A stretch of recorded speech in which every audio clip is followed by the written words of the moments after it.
David, do you think the public's perception of network news integrity has changed since you began your career?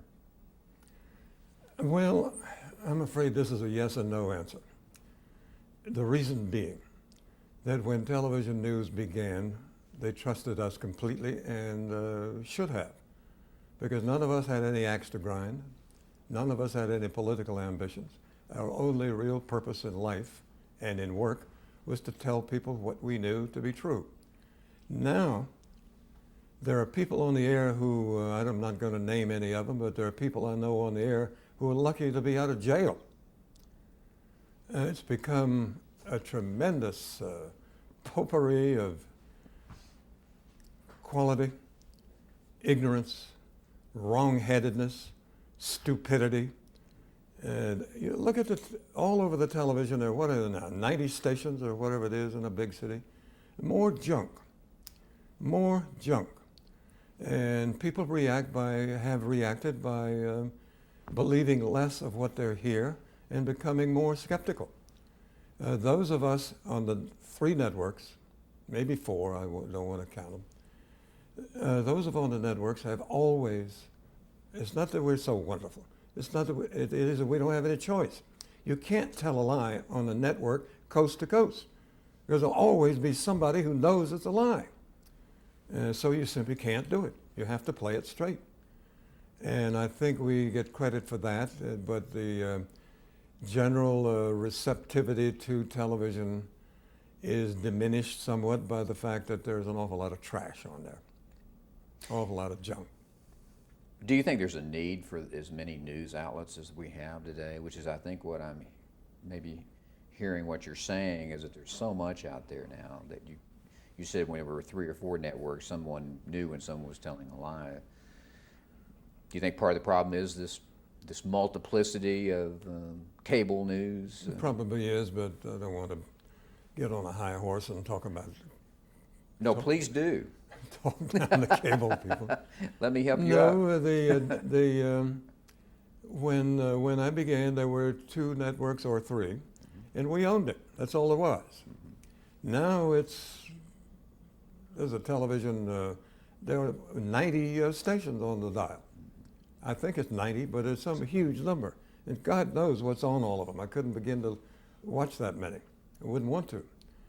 So when there are so many outlets, so many broadcast channels, it's inevitable that many of them be poor quality.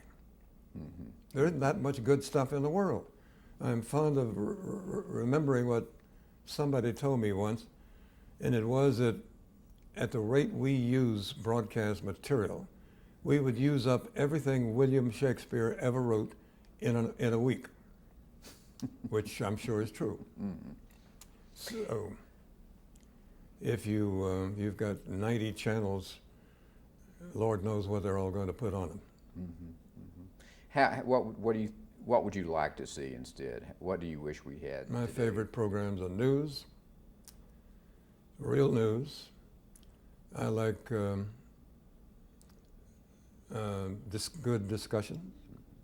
I like animals. I love the Animal Planet. I love to see pictures of lions and tigers and crocodiles and so. I love that stuff. So does my wife. Mm-hmm. And I like what you might call travel programs, which takes you to places that I may never have been.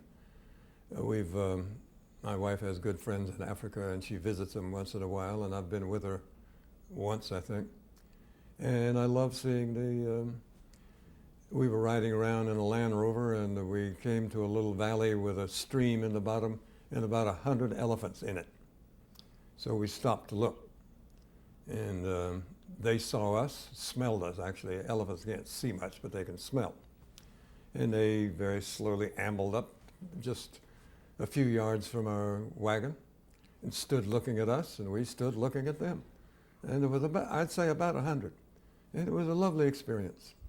And I had a giraffe eating out of my hand. I love that. So I love animal stuff, Animal Planet and the other animal programs. And other than news and good, interesting discussions and travel, that's about it. Well, here we are at the end of the century, as we're all probably tired of hearing.